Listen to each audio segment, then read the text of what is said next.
ye ala y'a micro don an garisɛgɛ la nka a ma kɛ dɔnkilidala ye dɛ n'i y'an bila yan an ka dɔnkilida dɔ bɛ boli ka bɔ studio kɔnɔ yan nɔ i bɛ se k'i tɔgɔ ni jamu fɔ lajɛbagaw ye. Ok, ne tɔgɔ ko Amadou Lamine Diallo. Fulakɛ. O bɛ wele ko Pape Diallo. Ye rôle de beau sur les remparts kɔnɔna na. Ne jɔyɔrɔ ye secrétaire général ye. Bon, n ye kalan minnu kɛ, n ye formation minnu kɛ, u b'a fɔ ma ko économiste. Donc, je suis économiste de formation. A fɔra ko économiste ka wari tɛ dun dɛ. Ah ouais, bon, na mɔgɔ caman bɛ économiste ni wariko da ɲɔgɔn kan. Mais o tɛ ɲɔgɔn kan tɛ kosɛbɛ. Masa yɔrɔ na kɔni ayiwa an bɛ économiste fo ni yɔrɔ la. An bɛna sisan kɔni an bɛna question ni ka olu daminɛ. Monsieur Diallo, an bɛ wagati min na i komi sisan nɔ bɛɛ b'a dɔn jamana ale bɛ lahalaya min na ni wagati in na yala i bɛ se k'a fɔ ɲɛna ni wagati in na bɛɛ b'a dɔn k'a fɔ ko gɛlɛya bɛ jamana in kɔnɔ e yɛrɛ hakilina ye mun ye o ko la fɔlɔ. Voilà, donc n'i y'an ka jamana ta k'a lajɛ i b'a ye k'a fɔ ko an ka jamana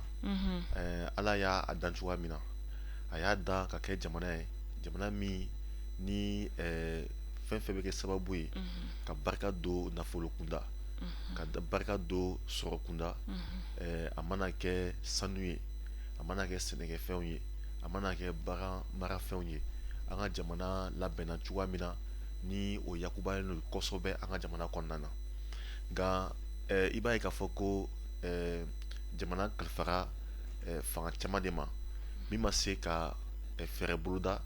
min kɛ sababu ye ka sɔrɔ barika bonya kosɛbɛ walasa jamanadenw ka se ka nimisi wasa donc an bɛ nin ko in na kabini ni waati jan mais ka a kɛrɛnkɛrɛn ka bɛn an bɛ waati min kɔnɔ sisan an y'a ye k'a fɔ ko jamana kɔnɔna na fɛn fɛn bɛ yen ni mɔgɔ adamaden bɛ se ka a wasa don o la walasa ka se ka a ɲinɛ ni o bɛ déplacement ko fɔ i n'a fɔ carburant ko ninnu ni o bɛ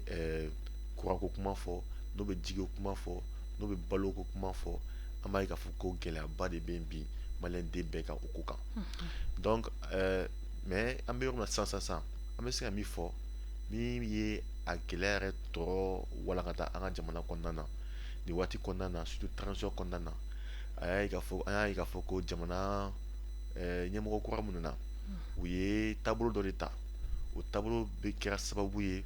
ka gɛlɛya don ni ani jamanadenw ɲɔgɔn cɛ minnu bɛ se ka fɛɛrɛ minnu ni Mali bɛnna kan ka fɛɛrɛ kɛ walasa musakaw ni sɔrɔw olu ka don ka bɔ jamana kɔnɔna na a bɛ se ka nɔgɔya cogoya min na bon olu ni an ka mɔgɔ mana bilalen ɲɔgɔn na sisan o kɛra sababu ye o ye embargo k'an kun donc embargo minnu kɛra sisan o fana kɛra kɔlɔlɔ ye ka na ni fɛnw gɛlɛyali fana dɔ ye bon o ye dɔ ye filanan ye min ye a yira k'a fɔ ko jamana ɲɛmɔgɔw ye nafolo caman de bɔ walasa nɔgɔya ka se ka don sanni ni feere fɛnw na bon an y'a ye o kalifara commerçant minnu fana ma yanni olu fana ka o nafolo don a da fɛ cogoya min na ko bɛ se ka nɔgɔya o ye sira wɛrɛ tagama min kɛra sababu ye ka na ni gɛlɛyaba fana ye i n'a fɔ hali n'i y'a lajɛ tulu sukaro ani nɔnɔ ni a bɛ don jamana kɔnɔna na i b'a ye musaka mun kan ka sara commerçant fɛ jamana y'a yira k'a fɔ ko o musaka ka sarali ka jɔ walasa jamanadenw ka se ka sɔrɔ da nɔgɔmani na bon o kɔnɔna fana na commerçant caman bɛ yen u ye o tulu o ni o sukaro o ni o nɔnɔ ninnu ta k'olu mara u ka magasin kɔnɔ k'u ban k'u labɔ donc de fait que tulu ma caya sukaro ma caya nɔnɔ ma caya kɛnɛ kan donc ni fɛn min ma caya fana o sɔngɔ bɛ ni fɛn min dɔgɔyara o sɔngɔ bɛ yɛlɛ donc kɛra sababu ye ka fɛnw sɔngɔ yɛlɛ bon ni ye sukaro sɔngɔ yɛlɛ ka nɔnɔ sɔngɔ yɛlɛ ka tulu sɔngɔ yɛlɛ i b'a ye jagoya jaba ani fɛn tɔw fana bɛɛ sɔngɔ fana bɛ yɛlɛ olu fana nɔfɛ donc kɛra sababu ye ka na ni gɛlɛya fana dumuni ko kunda bon an y'a ye fana min ye carburant ye n'o ye essence ye o ni kɔni o tun bɛ bɔ kɔfɛ ka na an ye k'a fɔ ko gɛlɛyaba de donna o fana na donc gɛlɛyaba min donna ni diɲɛmɔgɔw fana fɛ donc kɛra sababu ye fana kɔlɔlɔ kɛra sababu ye ka dɔ fara Mali fana ka essence sɔngɔ kan nka an hakili latigɛlen don k'a fɔ ko a tɛ mɛn kosɛbɛ caman bɛna bɔ nin fɛn sɔngɔ na ka da kan an ye kunnafoni sɔrɔ yɔrɔ dɔw la min ma yira k'a fɔ ko baara bɛ ka kɛ walasa ni ko ninnu sɔngɔ ka se ka jigin kosɛbɛ. Ala k'o kɛ n'o tɛ hali sisan ne bɛ ka jigin ka bɔ n ka mobili kɔnɔ n kelen bɛ kuma la parce que n ka egi taara wurusi la n ye essence ta kunu ka kɛ n ka mobili kɔnɔ sɔgɔmada n'a taara wurusi la n kelen bɛ ka kuma n ka mobili kɔnɔ tiɲɛ yɛrɛ la baloko in yɔrɔ fɛnɛ a ma nɔgɔn an musow mana taa sugu la i ni wari min bɛ taa sugu yɛrɛ kɔnɔ i bɛ to kelen na kuma la fa bɛ ɲini ka na don a na sugu kɔnɔnaw la vraiment a ma nɔgɔn mais a yɔrɔ la est ce que gouvernement tɛ se k'a lajɛ au lieu k'u ka commerçant dɔw ta ka fɛngɛ d'ulu ma yala gouvernement yɛrɛ tɛ se ka a ka politique bila en jeu pour que ka se ka nin ko ninnu sigi sen kan u yɛrɛ ya. Bon n'hakili b'a la le 5 août utukalo min tɛmɛna o tile duuru yɛrɛlo débouche les remparts an ye welewele bolo da palais de la culture la ka ɲɛsin MINUSMA ma k'a fɔ ko MINUSMA ka kan ka jamana bila donc o sen fɛ an y'an datu jamana gɛlɛyaw la bon o kɛra vendredi bon dimanche an ye k'a fɔ ko jamana ɲɛmɔgɔw ye conseil des ministres kɛ dimanche Vichère ko in kan donc kɔsani na fana je crois a bɛ kalo kelen ɲɔgɔnna bɔ jamana ɲɛmɔgɔw ye fɛɛrɛ dɔ boloda ka ministre damadɔni bɛ yen k'olu fara ɲɔgɔn kan k'o kɛ kulu ye walasa u ka se ka hakili jakabɔ kɛ fɛɛrɛ jumɛn de bɛ se ka kɛ walima wala fɛɛrɛ jumɛn bɛ se ka tigɛ hali commerçants ka niveau la walasa ni jamana ye nɔgɔya min boloda nɔgɔya ka kɛ sababu ye ka ko fana nɔgɔya jamanadenw bolo donc o fɛɛrɛ ninnu bolodara o fɛ ka ban donc hakili b'a la an bɛ jaabi makɔnɔ la sisan. Ala k'a ko nɔgɔya. Amina. Monsieur Diallo an bɛna se fɛn min ma yɔrɔ min na min ma sisan o de ye an y'a ye k'a fɔ i ye sɛbɛnfura kɛ ni ka ɲɛsin an ka jamana ɲɛmaa ma n'o ye cɛmancɛ fanga jamana ɲɛmaa ye Asimi Goyita yala sɛbɛnfura in kɔnɔ kuma i bɛ se k'i da don a bakurubaya la k'a fɔ maa minnu bɛ k'an lajɛ sisan walasa u bɛ se ka faamuyali sɔrɔ a la. Ok bon a bɛ cogoya min na a bɛ fɔ ko lettre ouverte donc ka sɛbɛnni kɛ ka da kɛnɛ kan walasa mɔgɔ mɔgɔ bɛ yen min tɛ ne yɛrɛ ani président ye bɛɛ ka se ka dɔn kumakan minnu bɛ o sɛbɛn ninnu kɔnɔ bon munna n y'a sɛbɛn ka da kɛnɛ kan n y'a sɛbɛn ka da kɛnɛ kan ka d'a kan an ye jateminɛ kɛ kabiri waati min na wulikajɔ kɛra walasa ka se ka Ibrahim Boubacar Keïta ka fanga ka a sonsori ka na ni fanga kura ye n y'a ye k'a fɔ ko kuntilinaw caman bɛ jamana kɔnɔna na mais minnu gɛrɛlen don fanga na olu ta bɛ lase président ma bon an minnu yɔrɔ ka jan président na bon ni an ma an taw fɔ a ma diya an kunna k'a fɔ ko est ce que an bɛ ka point min défend est ce que a bɛ ka lase président ma wa bon an t'o dɔn bon an n'a sɔrɔ a bɛ ka se président ma minnu fana bɛ président kɛrɛfɛ u bɛ kumakan ni kumakan jumɛn de fɔ ka an ka kuma ka jukɔrɔma tinti walima ka lagosi président kɛrɛfɛ bon o preuve ninnu si tɛ an bolo donc walasa an ka se ka a bɛɛ ɲɛfɔ ka bɛɛ kɛ seere président yɛrɛ fana ka an ka kumakan kɛ seere walasa n'a ani conseil fana bɛ kuma na a ka fɔ ko ninnu fana ye nin kuma in fɔ nin waati kɔnɔna na aw ko cogo di nin yɔrɔ la donc parce que pour que jamana ka se ka jɔ ni hakilinaw fo hakilinaw ka ɲɔgɔn sɔsɔ o ɲɔgɔn sɔsɔli kɔnɔna na min mana bɛn n'o ka ɲi n'o taara a ka ca ala fɛ barika bɛ don o la ka jamana in jɔ ka ɲa donc o kɔnɔna de la anw ye wulikajɔ kɛ walasa ka se ka nin sɛbɛn in kɛ mais o bɛ tali kɛ kɛrɛnkɛrɛnnenya la jumɛn na n'i ye jamana ta k'a lajɛ i b'a ye kuntilinabaw de bɛ yen bon a to fɔra ko an bɛ taa Mali kura la n'i ye Mali kurako kuma fɔ jamana kɔnɔna na i bɛ sariya ko kuma de fɔ bon ni sariyaw caman fana fɔ i b'a ye k'a fɔ ko i bɛ min yɛrɛ fɔ o ye sariya sunba de donc Mali kura sariya sunba kura donc an y'a ye depuis waati jan depuis 2011 n'o ye ne ta ye an ye wulikajɔ kɛ waati o waati ni jamana ɲɛmɔgɔw wulila k'a fɔ ko bɛna yɛlɛmali don jamana sariya sunbaw la bon an ye jateminɛ min kɛ o la an y'a ye ko o bɛɛ n'a ta u bɛ baara de kɛ cogoya min na fanga bɛ se ka kɔrɔ ka koron ka bɛrɛ bɛn mɔgɔ damadɔni dɔrɔn de ma bon an y'o kɔlɔsi 2011 la an wulila k'o kɛlɛ kɛ ala y'a kɛ kuta kɛra Amadu Aya ka mɔgɔ fɛ o réforme ma se ka kɛ filanan ye min ye an ye Ibeka tile la parce que Amadu Aya tile la kulu min sigira o ko ye touche pas à ma constitution ye bon maintenant Ibrahim Boubacar Keïta tile la ala ka hinɛ u fila bɛɛ la 2017 olu fana ye kulu dɔ bila sen kan k'a fɔ ko bɛna yɛlɛma don sariya sunba la bon o yɛlɛma dontɔ an y'a ye k'a fɔ ko yɛlɛma minnu b'a la ka don a la o yɛlɛma bɛ fanga caman de di mɔgɔ minnu ma minnu bɛna ka jamana tɔ daraki i n'a fɔ ko par exemple an y'a ye k'a fɔ ko maire ka wulikajɔ cayara dugukolo feere ninnu bɛɛ la bon n'a fɔra ko a sɛbɛnna sariya kɔnɔ k'a fɔ ko n'i ka dugukolo bɛ i bolo hali n'a sɔrɔ ni TF b'a la TF b'a la titre foncier b'a la bon ko ni jamana mago jɔra a la mais jamana bɛ se ka a minɛ i la k'a sɔrɔ a ma a nɔ labila i ye k'a sɔrɔ o de tun bɛ IBK ka taa in kɔnɔna na bon an dun y'a ye k'a fɔ min yɛrɛ bɛ sen na a sɛbɛnni b'a kɔnɔ ko ni jamana ɲɛmɔgɔ i bɛ jamana mago jɔra i bolo fɛn min la yanni a k'a minɛ i la a b'a nɔ labila de fɔlɔ ka sɔrɔ ka minɛ i la mais min tun bɛ u bolo sen na jamana bɛ se ka minɛ i la kɔfɛ ka jateminɛ kɛ u b'a nɔ labila cogoya min na bon min yɛrɛ tun bɛ an bolo an y'a ye k'a fɔ ko o bɛɛ n'a ta maires caman tun bɛ wuli ani jamana ɲɛmɔgɔ caman tun bɛ wuli ka dugukolo minɛ fantanw na nkalon kan fɛn tɛ bɔ a la bon sisan n'a fɔra ko nin fana bɛ kɛ sen na o fana nana ni gɛlɛya dɔ ye donc o kɛra 2017 kuma tɔn min sigira ko an tɛ a banna bon an tɛ a banna min fana sigira o kɛra sababu a ye wulikajɔba de kɛ an y'o constitution fana bloqué donc ni sen na an y'a ye k'a fɔ ko sigikafɔ minnu kɛra jamana kɔnɔna na o sigikafɔ o y'a yira k'a fɔ ko ka yɛlɛma don jamana sariya sunba la walima ka na ni jamana sariya sunba kura ye mali kura yɛrɛ fana kosɔn donc o baara minnu bolodara an ye président ye kulu de sigi donc o kulu sigilen bon an ye wulikajɔ kɛ walasa ka tila k'an sen don a baara la ka d'a kan kabi waati jan an bɛ sariya sunba ko kɛlɛ min fana na bon yanni M5 ka sigi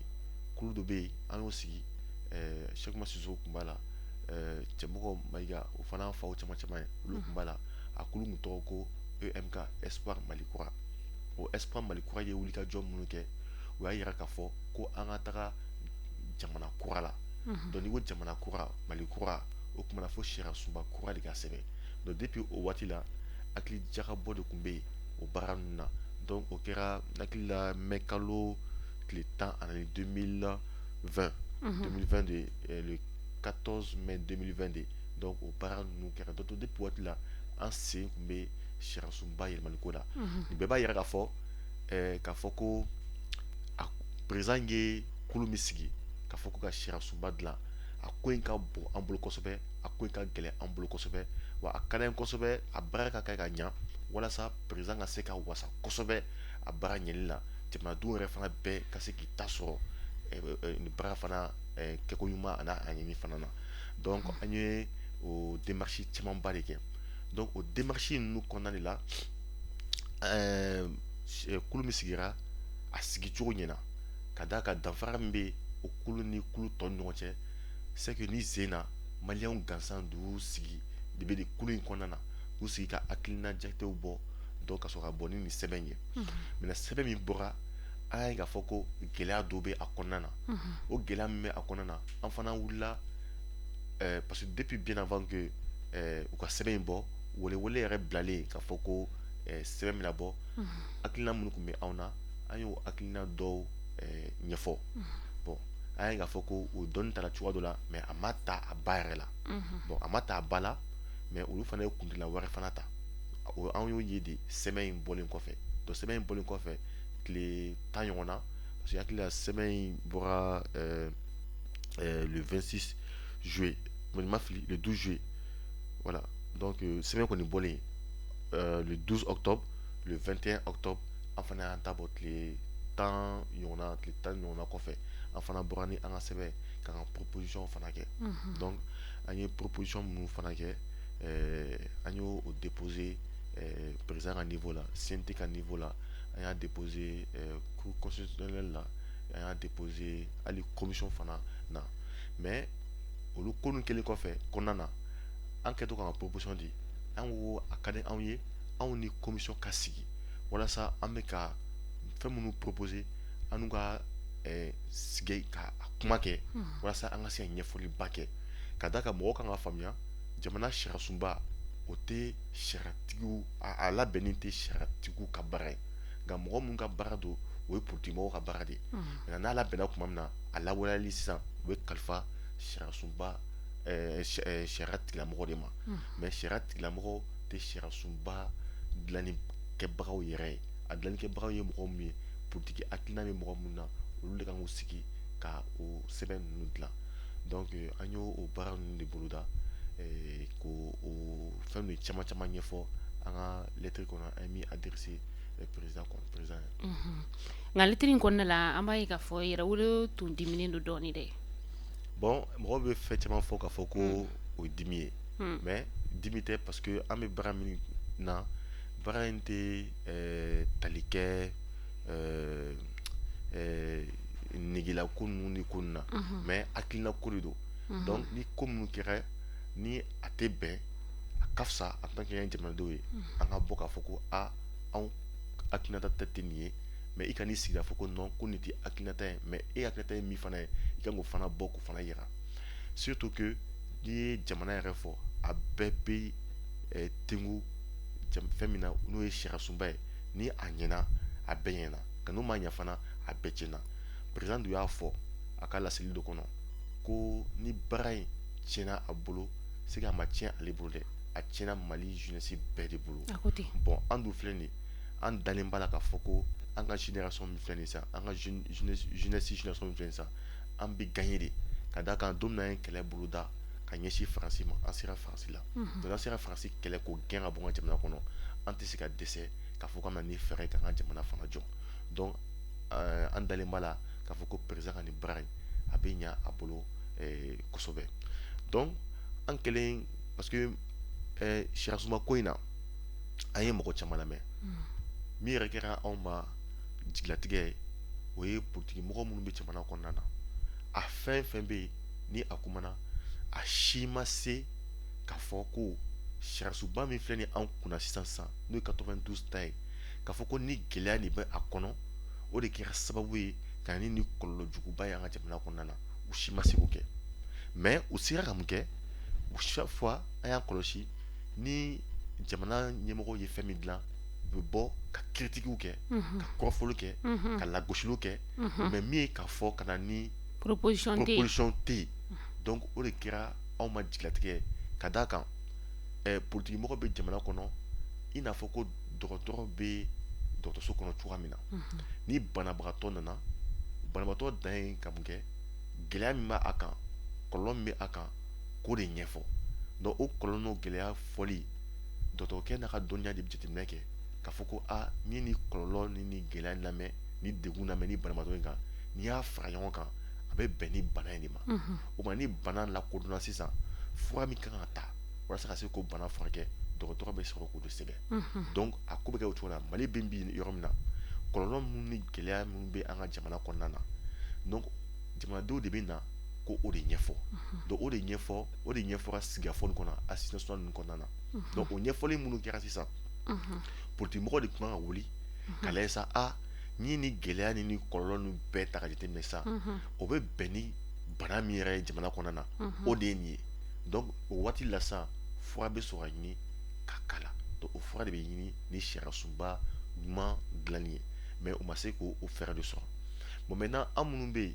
yen yɛrɛwolo debu sur les remparts kɔnɔna na sisan n'an ye kulu fana sigi kɔnɔna na ka ɲɛsin nin baara ma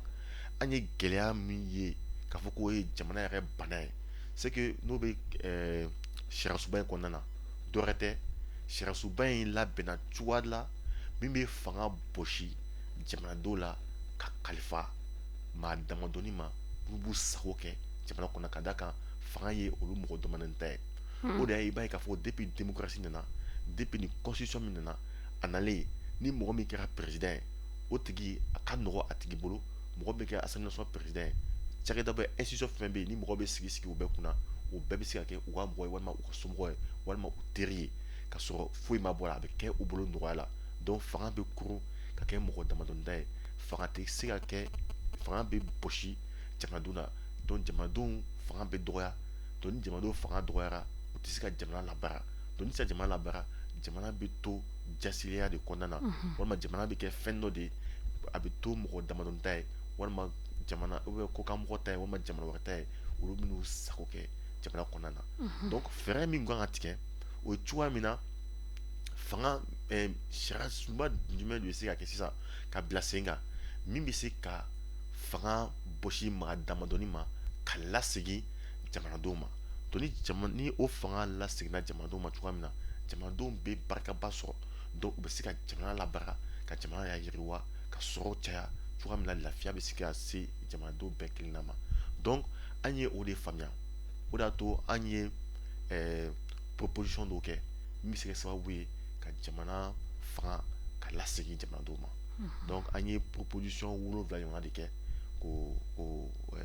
voilà k'o sɛbɛn lettre kɔnɔ k'o ci président ma.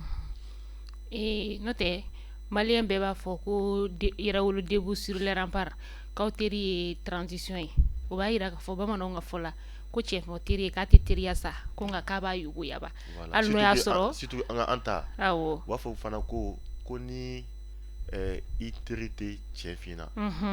k'i ti jugu sara wa tiɲɛ f'i ye bon an bɛ yɔrɔ min na sisan an t'a fɛ jamana ɲɛmɔgɔw ka tugu jugu sara ka taa tiɲɛ f'u ye u teri ɲɛmɔgɔ ye anw ye an bɛ kɔn o la joona joona ka wuli ka taa tiɲɛni f'u ɲɛna don la u n'a fɔ ko karisalakaw ye nin fɔ o ka fisa an ŋunuŋunu kan ka to kɛrɛfɛ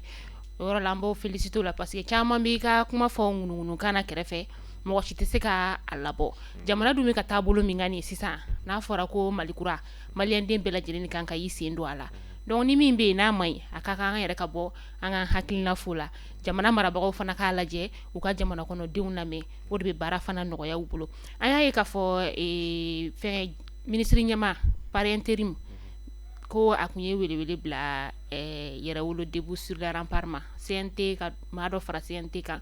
k'aw kun welela o la yala ko bɛ cogo di ne hakili la o ye ko CNT ko a sigitɔ oui a sigitɔ welewele bilala maliyɛn bɛɛ ma a sɛbɛn de bɔra nka an y'a ye kɔfɛ aw sen ma tila ka y'a la bilen awɔ bon mun de nana n'o ye bon an t'a dɔn min nana n'o ye mais jamana ɲɛmɔgɔ mɔgɔ caman de bɛ yen min bɛ laɲiniw kɛ walasa jɔyɔrɔ ka se ka d'u ma jamana cakɛdaw kɔnɔna na bon donc comme laɲini kɛra ko mɔgɔw ka taga n'u tɔgɔw ye olu fana ye mɔgɔ 2 proposer bon jaabi min bɔra an ye k'a fɔ ko an ma ta bon n'i y'a ye an ma ta i b'a sɔrɔ jamanaw ka tali taabolo la bon yɛrɛwolo jɔyɔrɔ tun tɛ a yɔrɔ la u ka jateminɛw na donc hakili la o suguya dɔ de kɛra voilà donc an kɔni m'o kɛ koba ye parce que a b'an kunna k'a fɔ ko i bɛ se ka i ka jamana ka jɔyɔrɔ fa k'i jɔyɔrɔ fa jamana kɔnɔ jamana labaarali la ka sɔrɔ a ma kɛ CNT dɔrɔn kɔnɔ jamana cakɛdaw ka ca jamana yɔrɔ caman bɛ yen surtout que yɛrɛwolo debout sur les remparts an ye kɛlɛ caman kɛ o kɛlɛ ninnu kɔnɔna na an y'a ye k'a fɔ ko n bɛ bɔlɔ yɛrɛ fana kɔnɔna na ka jama labɔ kosɛbɛ fo ka taa kɛ autorité yɛrɛ fana bɛ bɔ bureau kɔnɔ ka n'a sɔrɔ fana bɔlɔ kɔnɔ ka jamaba labɔ ka a yira diɲɛma la k'a fɔ ko maliyɛnw y'u bolo di ɲɔgɔn ma ka kɛ kelen k'u ka jamana kunbabɔ ko an b'an ka autorité kɔ walasa ka ni kɛlɛ in boloda fo ka tila ka cogo di fo ka taa victoire fo ka taa se sɔrɔ a ko la voilà donc o de don. mais monsieur Diallo est ce que aw yɛrɛ ma a bisigiya fana ka fɔ a kun bɛ se ka kɛ aw ka lettre in ye ayi parce que ni ko in kɛra ka sɔrɔ an ma lettre in ci d'accord parce que ni lettre in jateminɛ lettre in dɔ wɛrɛ t'a kɔnɔ par exemple n bɛna yɔrɔ dɔ yɔrɔ ɲɛfɔ i ɲɛna fanga an dalen b'a la k'a fɔ ko jamana bɛ jɔ jamanadenw de fɛ pour que jamanadenw ka se ka jamana jɔ fo a fanga de ka d'u ma donc fanga min bɛ se ka d'u ma jamana sariyasunba de bɛ se ka fanga d'u ma maintenant a bɛ d'u ma cogo di ni minɛn jumɛn par exemple an y'a fɔ n'i ye jamana in sigi cogo yɛrɛ lajɛ i b'a ye n'i taara an ka quartier kɔnɔ walima village kɔnɔ walima hameau kɔnɔna na i b'a ye k'a fɔ ko n'i donna dugu kɔnɔ an ka dugu kɔnɔ dɔrɔn i bɛ fɔlɔ mɔgɔ min ma o de ye dugutigi fɛn caman tiɲɛna an ka jamana kɔnɔna na mais an ka bulon tɔgɔ ye o ye dugutigi bulon ye bon dugutigi bulon jamanadenw bɛɛ ka danaya bɛ ka dugutigi kan ani ka dugutigi bulon kɔnɔna na dugutigi bulon min bɛ yen o de bɛ gawo fana kelenkelenna ba dɔn de bɛ olu ni gawo o de bɛ ɲɔgɔn bolo ni dugutigi mɔgɔ jɔra gatigiw la a bɛ wele bila ma min b'a kunna kan cɛ o bɛ sigi ka fɔ k'i b'o baaraw kɛ donc a b'a yira k'a fɔ ko jɔyɔrɔba de bɛ yen an ka dugutigiw bolo dugu kɔnɔna na donc an ko pour que fanga ka se ka gɛrɛ jamanadenw na dugutigi minnu bɛ yen dɛ olu ka kɛ fanga bolo fara dɔ ye donc an ko k'o kɛ institution ye donc n'a kɛra institution ye o bɛ kɛ i n'a fɔ ko état fana bolofara dɔ de bɛ kɛ fo quartier kɔnɔ fo village kɔnɔ fo hameau kɔnɔna na donc mɔgɔ bɛ surunya kosɛbɛ état la donc état fana bɛ sɔn kosɛbɛ jamanadenw fana na donc an bɛɛ bɛ jamanadenw hakɛ bɛ dɔn kunnafoni ka nɔgɔ ka bɔ ɲɔgɔn ko kalama o bɛ dɔn jamanadenw b'a dɔn état ye mun ye jamana fanga ye mun ye jamana fanga fana b'a dɔn jamana fana kɔnɔna na fo ka taa se nin yɔrɔ la mun fana bɛ yen donc mɔgɔ si tɛ to jamana fanga kɔ kan donc tout le monde sera intéressé o ye fɔlɔ ye filanan par exemple an y'a yira k'a fɔ ko députés bɛ sigi cogo min na jamana kɔnɔna na a bɛ kɛ mɔgɔ damadɔni ta de donc député 147 donc i b'a ye ni parti dun na sisan o ye député 70 sɔrɔ hali namara sira fɛ dɔn assemblée bɛ kɛ a tigi ta ye bon o ye fɔlɔ ye filanan ye min ye i b'a ye k'a fɔ ko n'i ye parce que député bɛ ta cercle kunda de bon n'i ye Kucala ta par exemple comme cercle i b'a ye k'a fɔ Kucala kɔnɔna na commune min bɛ a kɔnɔna na a bɛ commune 30 ni dɔɔnin bɔ bon député min bɛ ta ye o député 5 ye bon i b'a sɔrɔ village min bɛ yen a ka ca ni village 300 ye bon n'a fɔ ko mɔgɔ 5 k'i janto village 300 la a ka gɛlɛn kosɛbɛ donc anw ko sisan comme i b'a ye k'a fɔ ko ni village ta walima ni quartier ta n'olu fara ɲɔgɔn kan olu bɛ min di o ye commune ye donc commune bɛɛ kelenna kunna an ka député kelen bila commune bɛɛ kelenna kunna donc ni député kelen bila commune kunna o député o ni i b'a sɔrɔ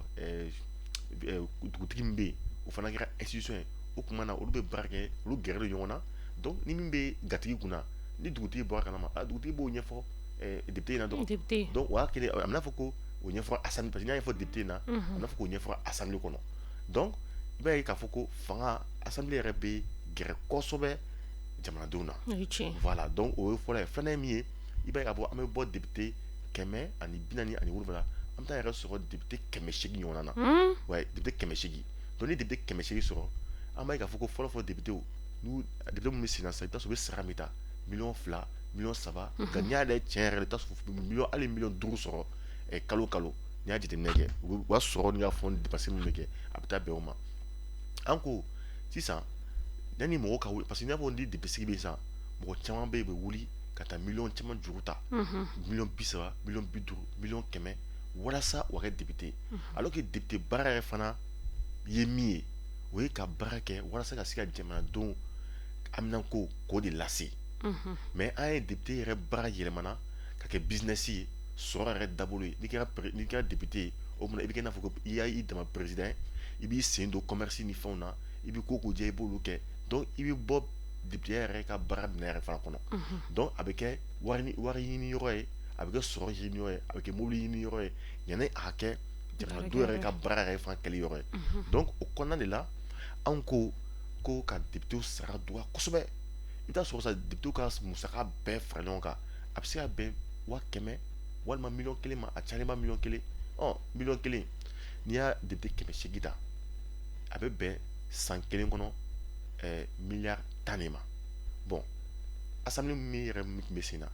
musaka min tun bɛ di o tun bɛ miliyari 16 de donc o musaka kelen o de bɛ ta ka di assemblée kɔrɔ in ma mais camanba de bɛ bɔ saraw ni député ka saraw la ani musaka minnu na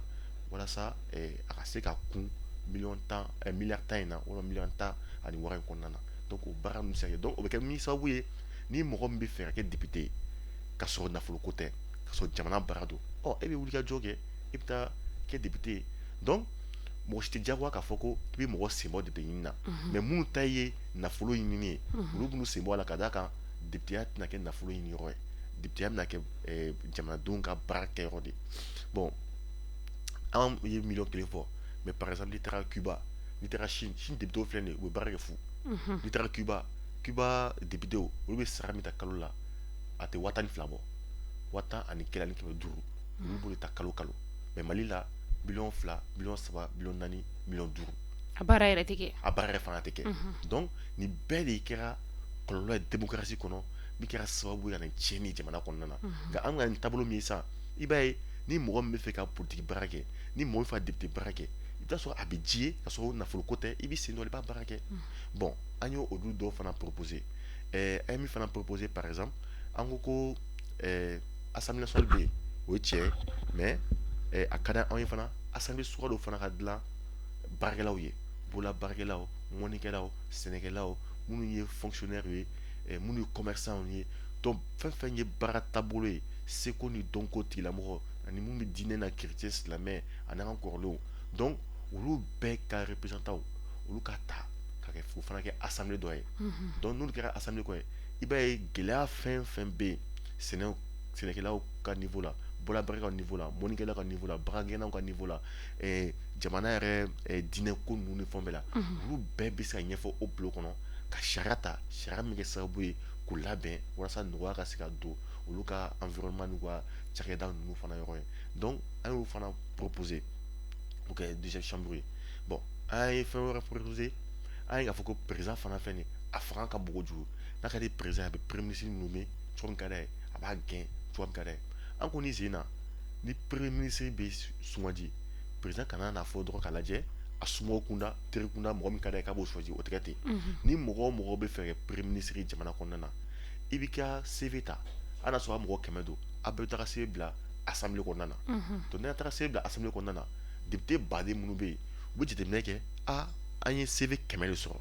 nin CV 100 kɔnɔna na an bɛ se ka mɔgɔ 3 sugandi n'an ye mɔgɔ 3 sugandi an b'o di président ma président bɛ ɲɛnata ta o mɔgɔ 3 kɔnɔna na donc o premier ministre bɛ na i b'a ye k'a fɔ ko député mɔgɔ badenba de bɛ yen mun y'a sugandi donc fangaba de bɛ don a la donc président yɛrɛ fana tɛ se a la président kana se ka ministre fana gɛn ten n'a ye ministre gɛn fo k'a sɔrɔ assemblée nationale fana ye a ka yamaruya fanga dɔ de di. N'i y'a faamu o bɛ fɛ ka fanga di assemblée ma. Ka fanga donc ni fanga i y'a faamuya fanga yɛrɛ de kan ka di. Fanga ka di assemblée ma kosɛbɛ hali an bɛ justice an bɛ sariya tigilamɔgɔ minɛ i b'a ye ko kiiri bɛ tigɛ nka n'i ye fantan ye bin bɛ k'i kan n'i ye fama ye o kumana nafolo min b'i bolo i bɛ se ka taa i bɛ se ka fɛnw tigɛ mais walasa hali walima n'i ye fama ye i yɛrɛ minɛli ka gɛlɛn jamana kɔnɔna na nka o y'a to o ye an ye min fana proposer o yɔrɔ la an ko haute cour de justice min filɛ nin sisan n'o ye sariya kiiri soba dɔ ye min ɲɛsinnen don président ni ministre ninnu ni en tout cas jamana ɲɛmɔgɔba ninnu ye a ɲɛsinnen bɛ olu ye an ko o ka ci ka bɔ yen donc cour suprême min bɛ yen fanga ka dɔgɔ di cour suprême ma mais ni mɔgɔ mɔgɔ bɛ yen n'i ye président ni ministre ni ko kɛ assemblée kɔnɔna na k'olu n'u ka sigi dɔrɔn n bɛ enquête kɛ k'a fɔ ko ka président wele walima n'a y'a mɛn fɛ ka président wele ka ministre wele walima ka député wele a fɔ ko an y'a mɛn ko nin ko in kɛra o bɛ sara cour suprême mɔgɔ la donc procureur général bɛ yen o bɛ o fama wele a yɔrɔ bɛɛ la ni tiɲɛ b'a la o nɔ bɛ minɛ donc n'i ye fama ye k'a fɔ k'i ye tiɲɛni kɛ i nɔminɛli ka gɛlɛya o ka bɔ yen mais i nɔminɛli ka nɔgɔya an ka taga n'o fana ye donc i min fɔ effectivement o ye fanga de kan ka di assemblée ma kosɛbɛ démocratie kɔnɔ parce que assemblée de ye jamanadenw ka représentant ye o de y'a to an ko ko sɔsɔli yɛrɛ bɛ yen an ka nin sariya sunba min bɛ sen na soliba kɔnɔ ka d'a kan u b'a fɔ ko le principe du gouvernement du peuple par le peuple et pour le peuple ko de ye république ka principe ye mais gouvernement du peuple par le peuple et pour le peuple ko jamanadenw ka gouvernement sigilen jamanadenw ka gouvernement bɛ sigi jamanadenw ye jamanadenw gouvernement bɛ sigi jamanadenw fɛ mais ni président kelen y'i sigi k'a teri dɔ wele k'o kɛ premier ministre ye et jamanadenw y'o sɔnji kuma jumɛn mais ni assemblée ye premier ministre proposé président ye donc a bɛ gouvernement min sigi o gouvernement du peuple donc o bɛna baara kɛ pour le peuple wa a bɛ baara fana kɛ par le peuple donc il faut que ko bɛ fɔ cogo min na a ka kɛ a cogoya la donc an ye nin damadɔni de présenter bon ani an ye min fana proposer o ye an ka kanko ye an ko an ka jamana kɔnɔna na kan 13 a yirala k'a fɔ ko o kan in baara bɛ se ka kɛ n'a ye donc an ko a sɛbɛn jamana sariya suba kɔnɔ k'a fɔ ko o kan 13 bɛɛ jamana bɛ se ka baara kɛ n'a ye diɲɛ kɔnɔ mais sariya dɔ de bɛ jateminɛ sisan k'a fɔ bamanankan o bɛ se ka fɔ assemblée kɔnɔ o bɛ se ka fɔ conseil des ministres la a bɛ se ka fɔ ONU na a bɛ se ka fɔ CEDEAO la a bɛ se ka fɔ nin yɔrɔ la filakan o bɛ se ka fɔ assemblée kɔnɔ nka comme o ma labɛn kosɛbɛ fɔlɔ a tɛ se ka fɔ conseil des ministres kɔnɔna na donc sariya dɔ bɛ ta sisan k'o kan ninnu fɔrɔ n'u jɔyɔrɔ k'olu de waleya ka bɛn n'u fanga ye ni u seko ni u dɔnko ye voilà donc an y'o fana proposer ka sɔrɔ a tubabukan fana d'a kan voilà donc an ye nin proposition suguya ninnu de bɛ an bolo an ka ɲɛsin président ma ka d'a kan an ye min ye kuntilan 2 de bɛ nin ko in kunna dɔw bolo k'a fɔ ko jamana in bɛ se ka jɔ ni mɔgɔ damadɔni ka hakilinataw ye dɔw bolo jamana in bɛ se ka jɔ de fo jamanadenw fanbaw k'u hakilinata de di ɲɔgɔn kan walasa barika ka se ka kɛ n'a ye ko barika bɛ o de la bon an ta fɛta ye min ye o ye an dalen don min na o ye faso caman ta de ye ni faso caman mina ka sigi cogoya ka dilan cogoya min na ni faso caman bɛ se k'i yɛrɛ sɔrɔ ka kuma ka bɛn kelen kan walasa u bɛnna min kan o kɛ sababu ye ka baara kɛ n'a ye jamana kɔnɔna na i n'a fɔ an b'a fɔ cogo min na ko kɔnɔkulu jɛlen de bi fɔ voilà donc nka nin bɛɛ lajɛlen na aw ye lettre ouverte min bila ka taa yala aw ye daluya sɔrɔ k'a fɔ ko président y'aw ka lettre sɔrɔ wa président y'a sɔrɔ dɛ parce que a kɛra ouverte don an ye k'a fɔ ko journal dɔ fana bɛ yen u y'a sɛbɛn bɔ éclairage média b'o la surtout Tika n'o ye an kɔrɔkɛ n'a fa Amadu Jalo ka journal ye a fana y'a bɔ a carila bɔlɔlɔ fana sanfɛ fan bɛɛ fɛ mɔgɔ caman ye weleli kɛ k'a fɔ ko tiɲɛ yɛrɛ la ko taabolo ni tamasere ani sira caman bɛ yen ko o bɛ lettre in fana kɔnɔna na o la an b'an profiter nin yɔrɔ la ka yɛrɛwolo bɛɛ lajɛlen fo k'aw ni ce aw ka baara la n'an ye yɛrɛwolo fo an bɛ Bɛn ni Cerveau an b'ale yɛrɛ fo kosɛbɛ kosɛbɛ halisa k'aw cɛsiri jamana ko la mɔgɔ tɛ décourager an ka jɛmukan ale bɛ ka se a kuncɛ ma yɔrɔ ma yala kabi jɛmukan in daminɛna fo ka na se sisan ma i hakili la fɛn dɔ bɛ yen ne da ma se min ma n'i yɛrɛ hakili b'o la bon ne kɔni ye bolo hakili sera a kuma famaw ma an bɛ se ka min fɔ o ye k'a fɔ ko jamana in tɛ se ka jɔ ni musalaka suguya dɔ ye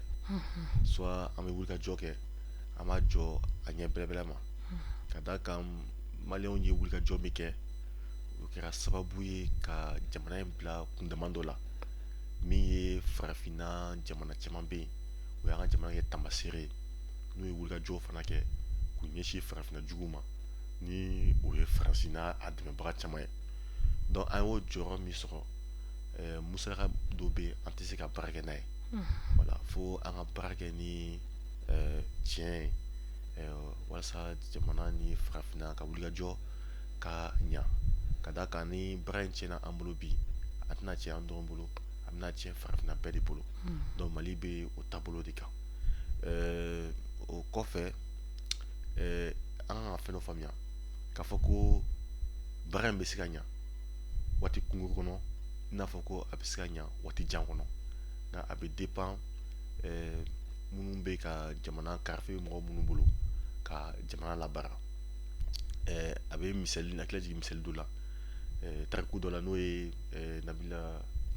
Kɛrɛ Musa ye kun kan ka kungo tagama tile 40 kɔnɔ ka taa ni a ka jamanadenw ye hɛrɛ kɔnɔna na nka o ye san 40 de kɛ a tagama na ka d'a kan sega ani musalaka dɔw ani danabaliya ani kungɛlɛya suguya dɔ olu faralen ɲɔgɔn kan o y'a ka baara gɛlɛya bolo donc an bɛ a ɲini an ka ɲɛmɔgɔ fɛ an ka sira bɔ min bɛ se ka to fɛn min bɛ se ka kɛ san 40 kɔnɔ an ka se k'o kɛ tile 40 fana kɔnɔ o kuma n'a kɔrɔ de bɛ ɲɔgɔn na donc sa weleweleda jumɛn b'i bolo ka ɲɛsin maliyɛnw ma yan'an ka émission kuncɛ weleweleda min bɛ ne bolo o ye ko kɔnɔkuru jɛlen ko o de bɛ bi fɔ an ka jamana kunnadɔnkili hymne national b'a fɔ cogoya min na ko an ka kɛlɛ ko ka kɛ kelenya de donc jamana kelenya jamanadenw ka kelenya donc an ka kɛ kelen donc bolodiɲɔgɔnma de ka ɲi kosɛbɛ o tuma minnu ta ye faso jɔliko ye ni olu dɔw bɛ baara kɛ médiaw la ni dɔw ye sɔrɔdasiw ye ni dɔw ye ekɔlidenw ye ni dɔw ye sɛnɛkɛlaw ye a mana sɔrɔ fan o fan an bɛɛ k'an bolo di ɲɔgɔn ma ka kɛ kelen walasa ka jamana in baara voilà donc o welewele de bɛ n bolo surtout ka yira k'a fɔ ko an ka génération de kɛra sababu ye ni san camanba ye génération caman tɛmɛna u ma se ka faransi gɛn o y'a kɛlɛ dɛ mais ka gɛn ka bɔ an ka jamana kɔnɔna a kɛra anw tile la Asimi y'a fɔ ko n'ale dɛsɛra an bɛɛ dɛsɛra donc an ka yira k'a fɔ ko a tɛna dɛsɛ ka d'a kan sebaya ko de b'an ka ko dɔrɔn na voilà ayiwa monsieur Jalo an b'i fo kosɛbɛ i nali la an ka plateau kan Mali kunnafoni ale jabaranin sanfɛ an b'i fo la danti foli min na émission kɔni ale cɛra a sera a kuncɛma yɔrɔ ma aw maa minnu bɛ k'an filɛ ni wagati in na an ka bɔlɔlɔkan la an bɛ aw fana fo danti foli min na hakili la aw ye faamuyali caman o sɔrɔ monsieur Diallo ka bi kuma ninnu olu kɔnɔna la ni kuma bɔra a kɔnɔ ni fili n'o ye fili ye an bɛ o hakɛto ɲini kɛ aw fɛ k'o dabɔ kama tɛ aw ka yafa ma k'an to deniya ye o tuma la an bɛ k'an bɛɛ da ɲɔgɔn ye sa aw k'an bɛn don n'a nataw la